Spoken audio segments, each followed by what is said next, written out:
उस उज्जवल ज्योति के प्रकाश की तरफ बढ़ते हुए उसे एक ऊंचा सांस्कृतिक स्तर प्रदान करेगा। दरअसल में हमारा मनुष्य के रूप में जो कर्तव्य बनता है वह यह कर्तव्य बनता है कि हम हर प्रकार के विकास के साथ साथ ही हम अपनी सांस्कृतिक चेतना के विकास करने का भी काम जारी रखें। अन्यथा वह सभ्यता जहाँ की संस्कृति धूमिल होती है वह एक भयावह स्वप्न की तरह हो जाता है। वह समाज बिल्कुल मूर्छित अवस्था में जीता है।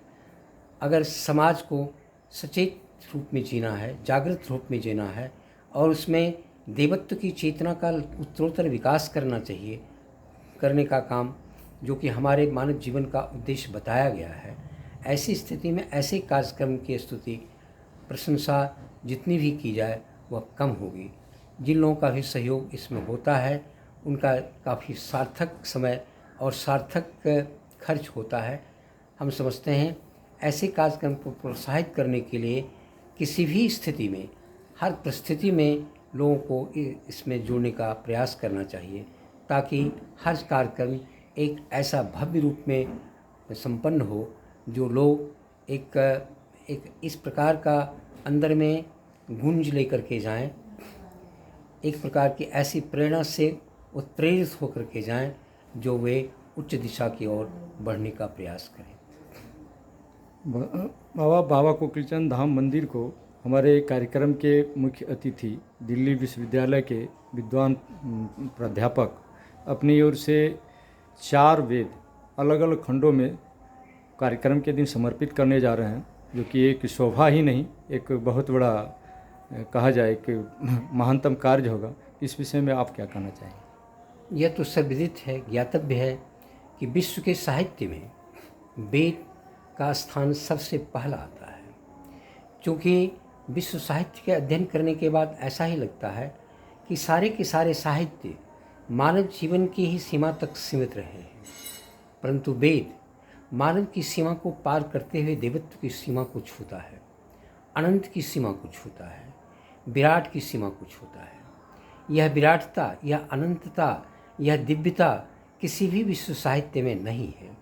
मनुष्य का जो उद्देश्य है दिव्य जीवन की प्राप्ति करना, यह तभी संभव हो सकता है जब वेद ऐसे साहित्य के साथ समाज और मानव जुड़ेंगे।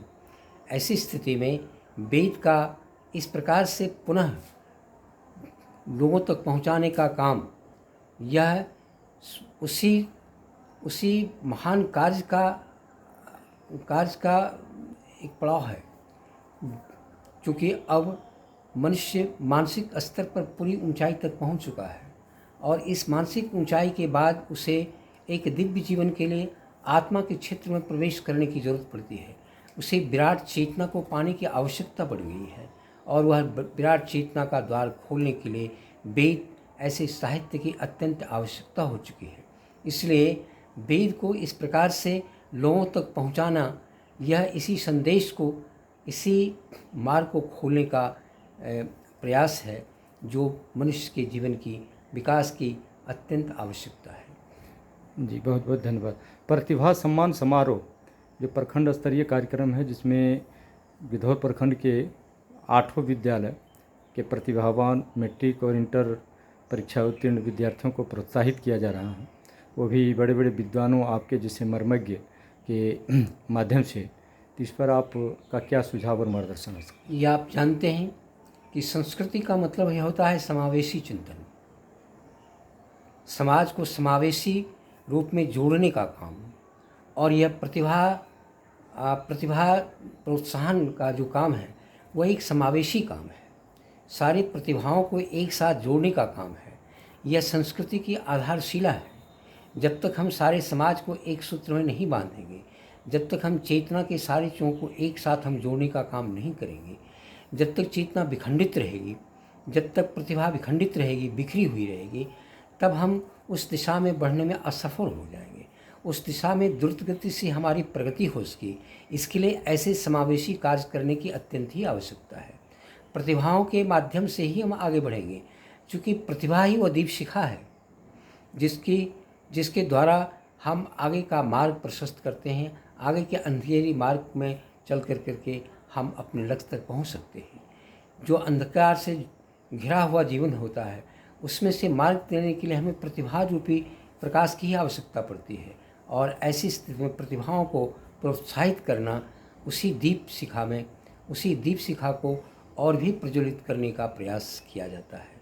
दूसरे भी लोग जो प्रतिभाशाली, जिनके अंदर प्रतिभा है और जो प्रतिभा को प्रखर करने में शिथिल पड़ रहे हैं, ऐसे कार्यक्रम के द्वारा उन्हें प्रेरने का काम करेगा और वे अपनी प्रतिभा को और भी प्रज्वलित करने का प्रयास करेंगे। इस अर्थ में यह कार्यक्रम अत्यंत ही महत्वपूर्ण ही नहीं, अत्यंत ही अपेक्षित है, आवश्यक है, और ऐसा करना समाज का एक महत्वपूर्ण दायित्व है। बहुत बहुत धन्यवाद सर। मैं एक चीज़ और आपसे मार्गदर्शन पाना चाहूँगा कि बाबा कोकिलचंद विचार मंच मंदिर निर्माण के कार्य के साथ साथ यहाँ की संस्कृति और शिक्षा, कृषि के क्षेत्र में भी अपना योगदान दे रहा है और बुद्धिजीवियों को एक मंच पर लाने का प्रयास कर रहा है। इससे समाज को क्या फ़ायदा हो सकता है? यह ज्ञातव्य है कि मंदिर ही संस्कृति का केंद्र होता है, और संस्कृति का ही केंद्र नहीं होता है, यह सभी चीज़ों का केंद्र है, चाहे कृषि हो। क्योंकि जब कभी भी हम कोई काम करते हैं तो हम पहले देवताओं के पास ही जाते हैं। किसी प्रकार के कार्य में सफलता प्राप्त करने के लिए हम पहले दैव शक्ति से ही जुड़ने का काम करते हैं। इसलिए हम इसे अलग अलग रूप में नहीं देख सकते हैं। धर्म एक ऐसी चीज़ है जिसका संबंध किसी एक चीज़ से नहीं है। धर्म का मतलब ही जो संपूर्ण चीज़ों को समावेश रूप में एक साथ करता हो। धर्म, हर चीज़ धर्म से ही जुड़ी हुई है। इसलिए धर्म का विकास करने का मतलब ही समाज का सर्वांगीण विकास होता है, न कि एक पक्ष का विकास होता है। चाहे वो कृषि कर्म हो, वह भी एक धर्म ही है।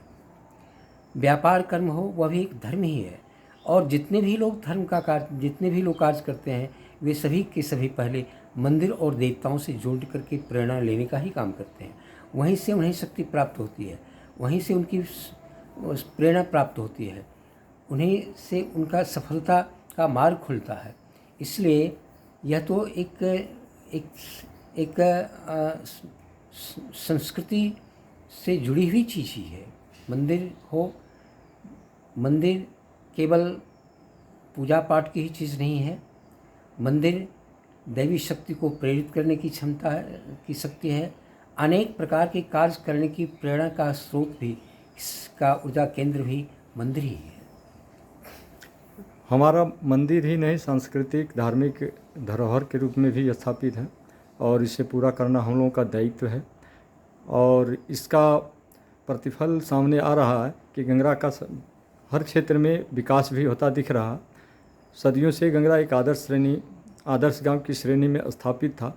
आवश्यकता है इसे और आगे ले जाने के लिए। तो इस विषय में आपसे हम और कुछ विशेष मार्गदर्शन पाना चाहते हैं ताकि हम अपने अंदर के कमियों को दूर कर सकें और आपके निर्देशन मार्गदर्शन में विचार मंच आगे बढ़ता रहे। वैसे इसकी यात्रा तो सही दिशा की ओर बढ़ ही रही है, लेकिन इसको और भी व्यापक रूप देने की आवश्यकता है। जैसे संगीत के मामले में हमारे गांव में अभी वह विकास नहीं हो पाया है। ज्ञान का जो सबसे सर्वोत्कृष्ट चीज़ है वह है संगीत। इसलिए मैं यह चाहूँगा कि इस मंच को इसका दायित्व ही लेना पड़ेगा कि हम अपने गांव के लोगों को साज और आवाज़ का भी प्रशिक्षण दें, जिसके द्वारा उस चेतना का उदय होगा जो सर्वश्रेष्ठ चेतना होती है। और प्रकार की चेतना का विकास तब तक अपूर्ण रहता है जब तक हृदय का द्वार नहीं खुलता है। और संगीत ही वो माध्यम है जिसके द्वारा कि हम हृदय का द्वार खोल सकते हैं और भावनाओं को प्रज्वलित कर सकते हैं, भावनाओं को पूरी तरह से समृद्ध कर सकते हैं। और जो समाज भावना से परिपूर्ण होता है वह समाज बहुत श्रेष्ठ होता है, बहुत ही उन्नत होता है, बहुत ही सुखी होता है। इसलिए मैं कोकिलचंद विचार मंच को एक सुझाव देना चाहता हूँ कि